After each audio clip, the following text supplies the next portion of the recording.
Hey, it's Storytelling Ron. I'm going to talk about Star Wars role-playing game, fantasy flight games, Spaceship Combat. Let's just try to get right into it, and let me explain Spaceship Combat. Okay, here's how this works.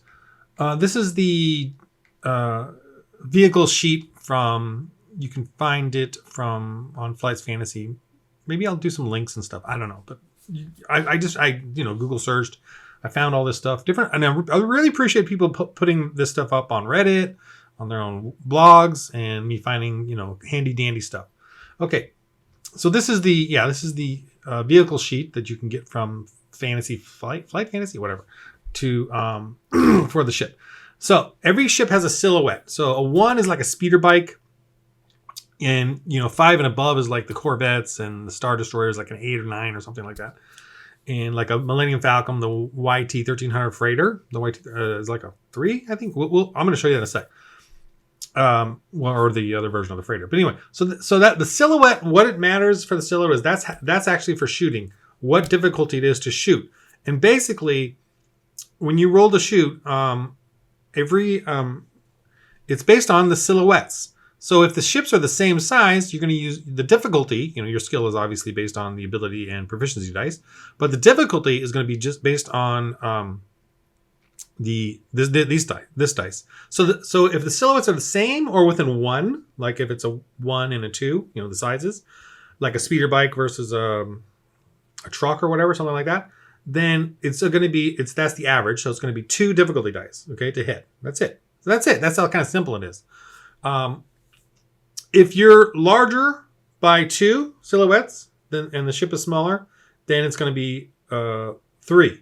Okay. If you're smaller, if you're an X-wing and it's a freighter or Corvette or something bigger by 2, it's going to be one difficulty die. That's how easy it is for an X-wing to hit the Corvette or whatever. So that's how simple the to hit is. Okay. Now, the range, you got to be within range though. So for starfighters are close range. Remember, this is all role playing. It's a narrative. It's a narrative type of thing. But I'm going to be using tabletop type measurements, not actual inches, but just here's the ranges. It's close, starfighter, dogfights, right? Then it's short, and that's going to be ranges are important for weapons, and I'll show you the chart here, the weapon ranges. So it's just here. I'll show you right now. As you can see here, the ranges are really, this is what ranges matter, and that's it.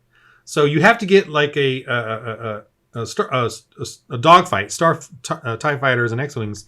They have to get within close range because the weapons they generally have are these lighter ones. They have to get within close range to fight each other. And then if you have a Corvette, it might have some short range or medium range weapons, so they don't need to get that close, and obviously Star Destroyers don't want to get within short or close range. They want to stay medium to long.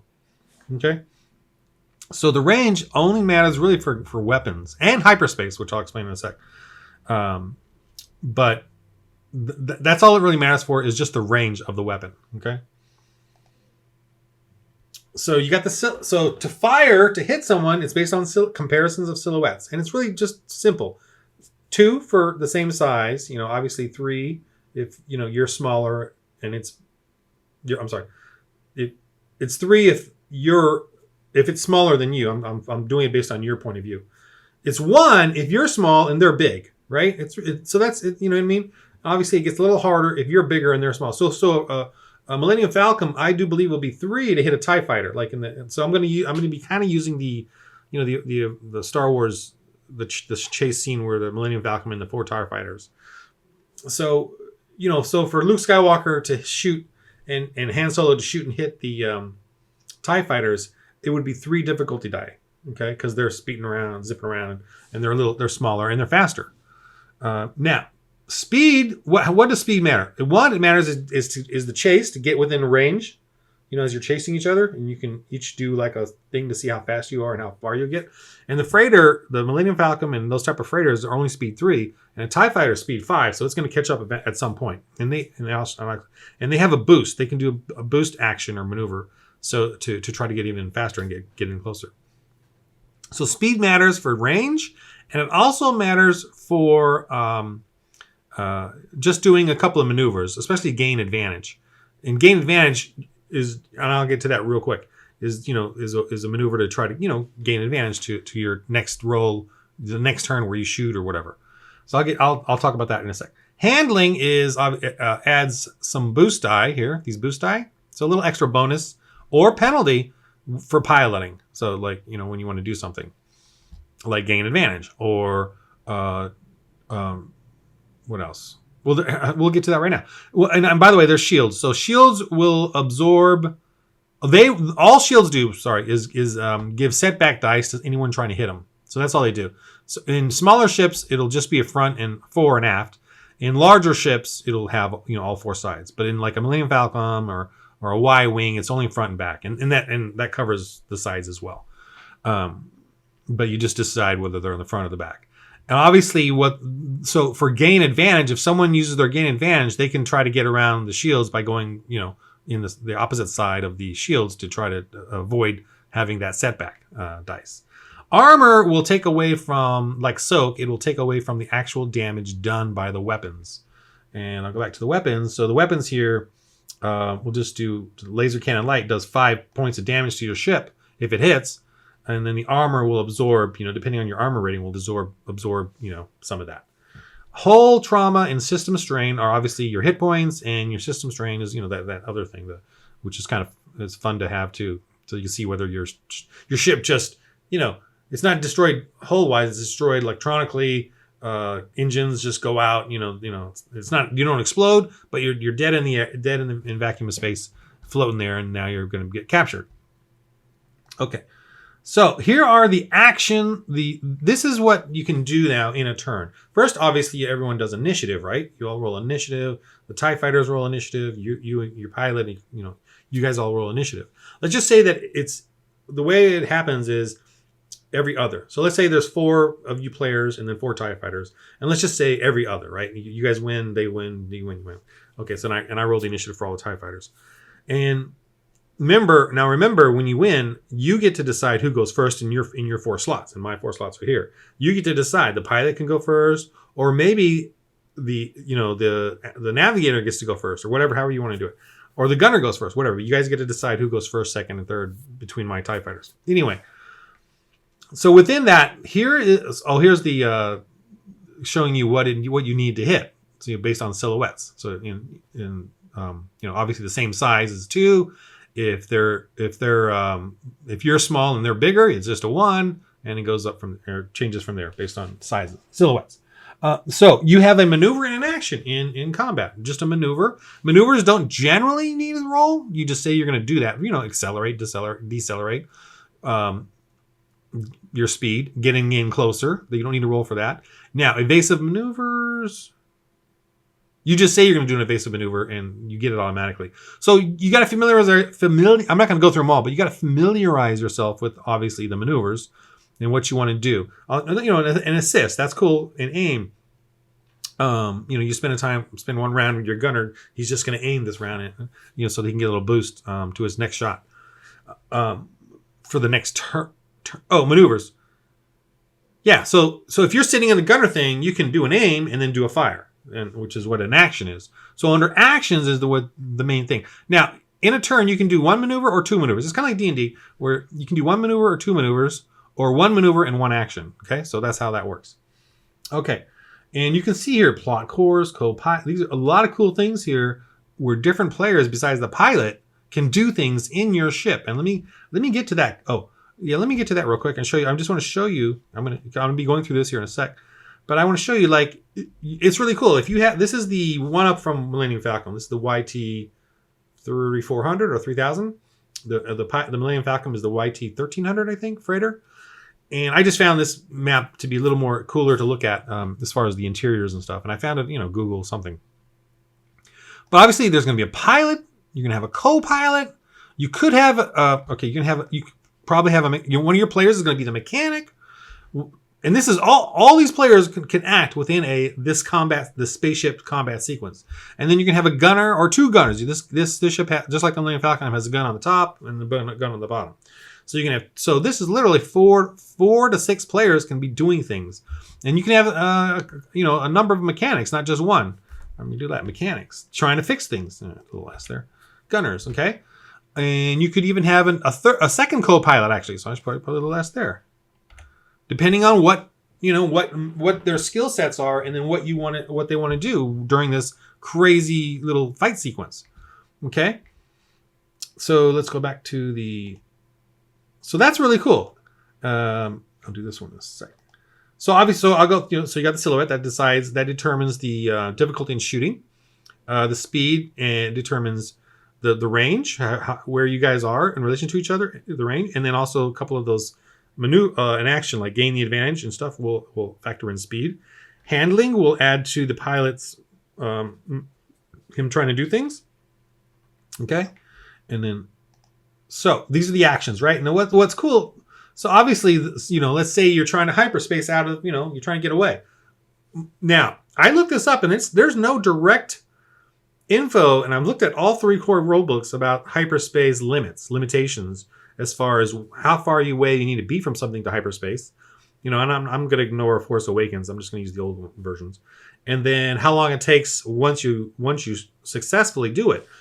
Now, in this chart I found this PDF somewhere. It's in bunch of different places. I don't know exactly where it is, and it's called. I'll try to do links and stuff to be cool about it. It says here, jump to hyperspace. Now that's probably the main goal, getting away, as opposed to fighting a Star Destroyer and its legions or its fleets of TIE fighters.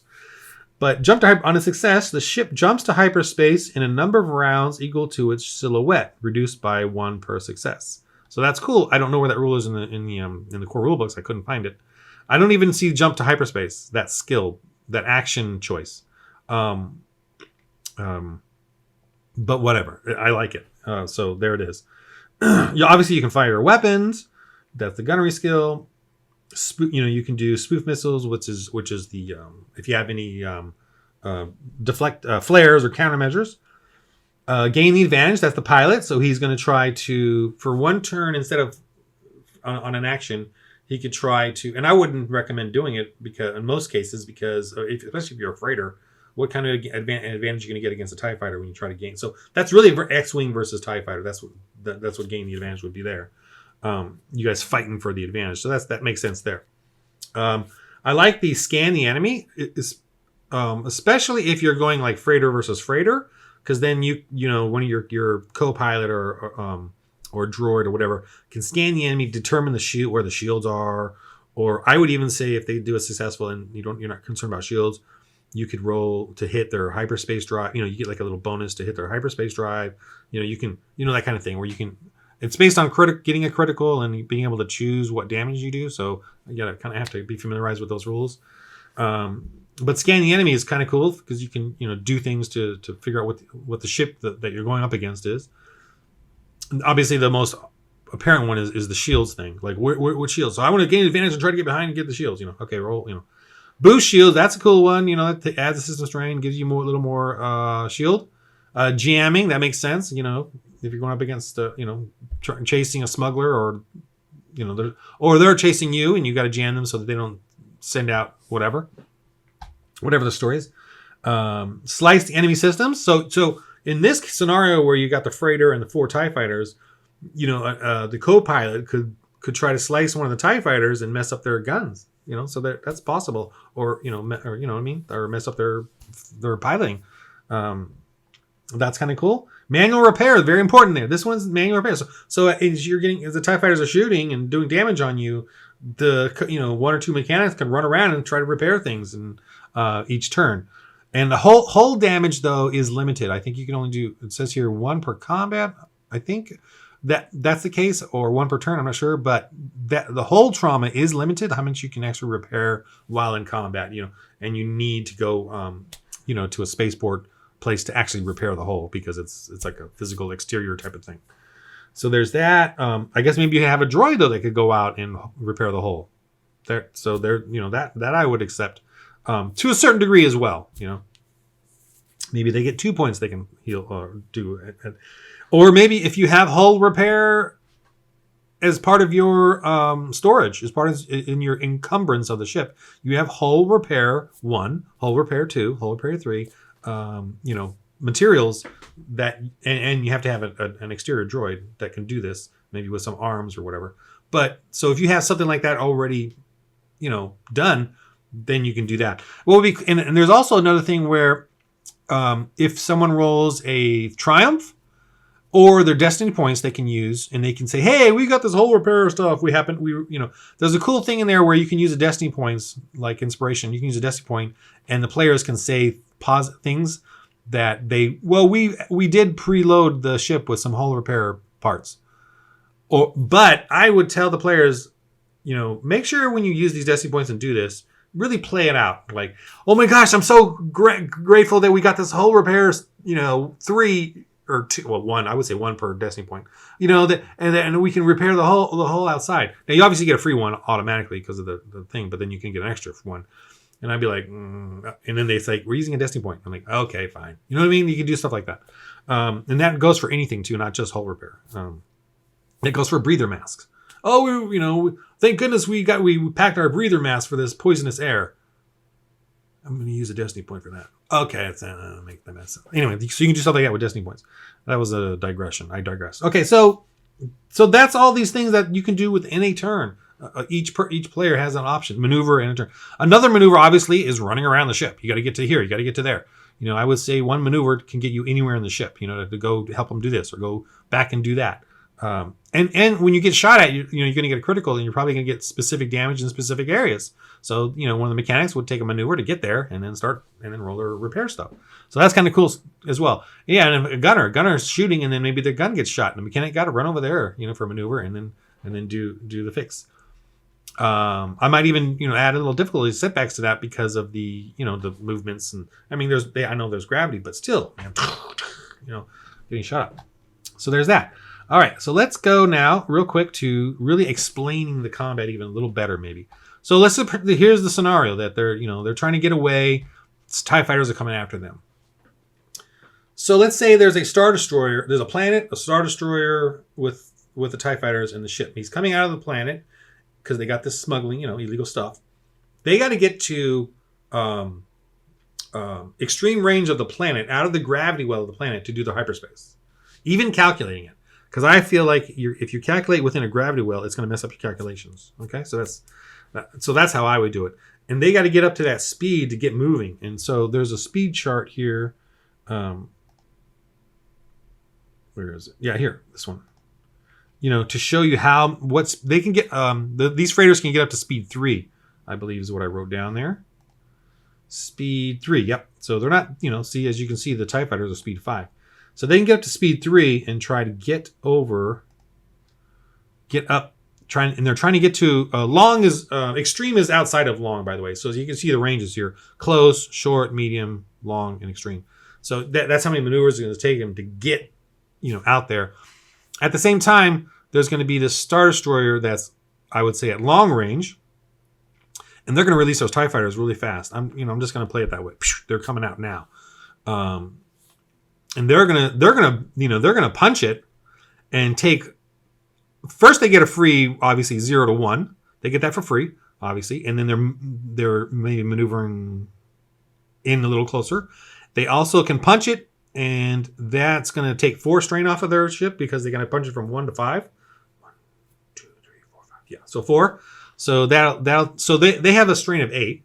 So they automatically take 4 strain, but that's because they're trying to get there and catch them. And then get there within 2 rounds. See? So 2 turns. So that's cool. Then they start a fight. Now, the ship cannot go into hyperspace if they're dogfighting. If there's ships around them, that's like gravity, minor gravity, but gravity affecting their hyperspace jump. So they got to take out those ships while they're trying to get the heck out of there, and while the Star Destroyer is slowly chasing them. So that's how that works. Okay.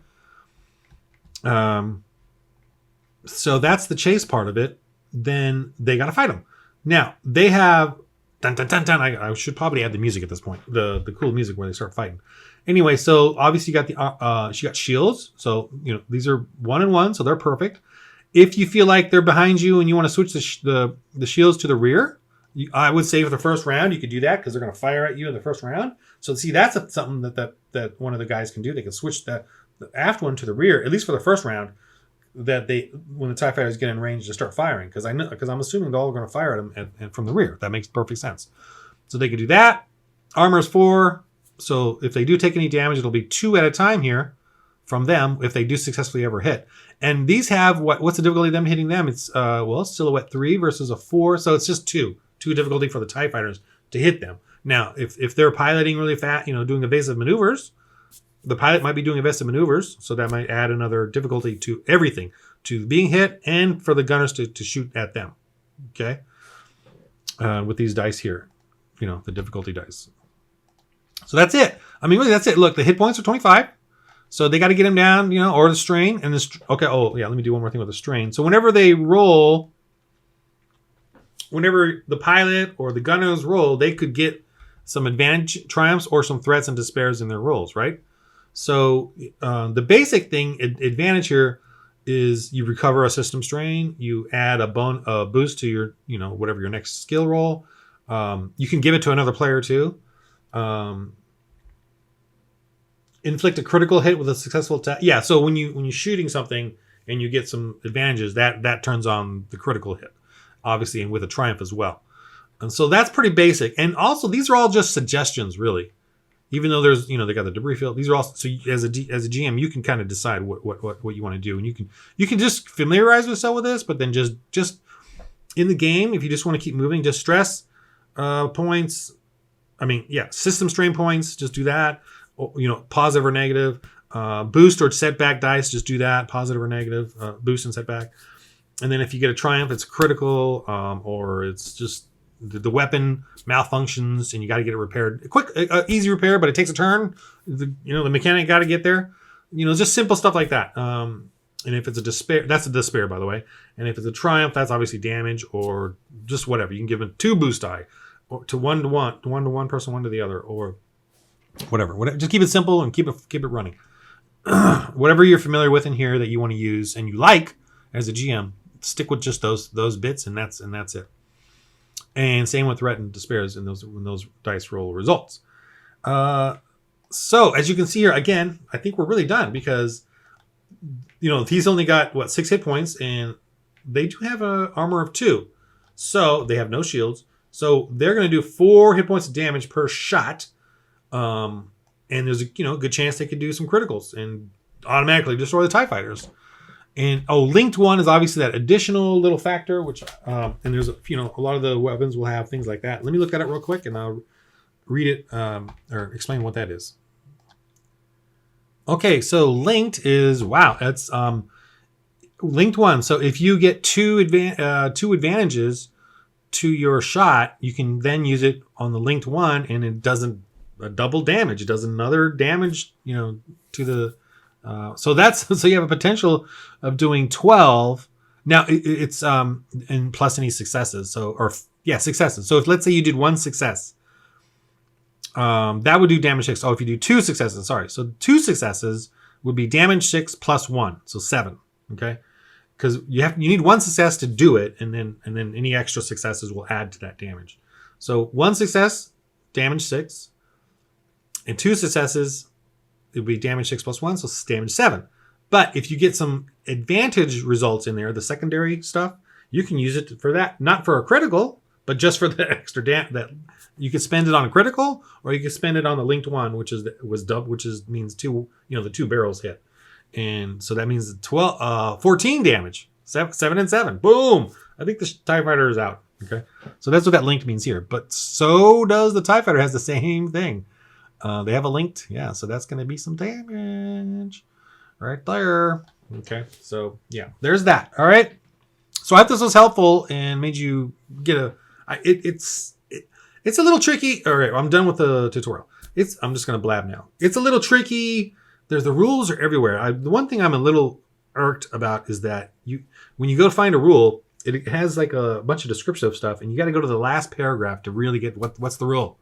What's the rule? And and they're kind of all over the place. And like, for instance, the hyperspace doesn't have any rule. It does all this describes all this stuff like I'm blabbing now, but it doesn't give you the rule. There's no rule in there. So the rule for that, what I just explained about the close, medium, get out to extreme, out of the gravity well type of thing, to then do to jump down to hyperspace.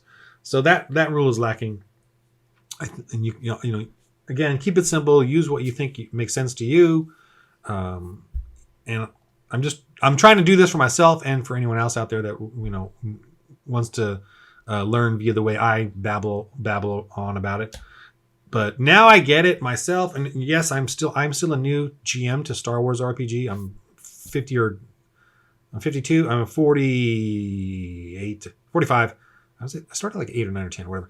But that many years I've been DMing and GMing different game systems. But this one's relatively new to me, but I'm kind of excited about doing it and getting back into it. So there's that. I hope this was helpful. I appreciate a lot of other YouTube guys that put up the Star Wars and D&D tutorials, and I do watch them and just doing my angle on it. And I'll see you soon. Oh, may the Force be with you. May Destiny points be with you. Whatever.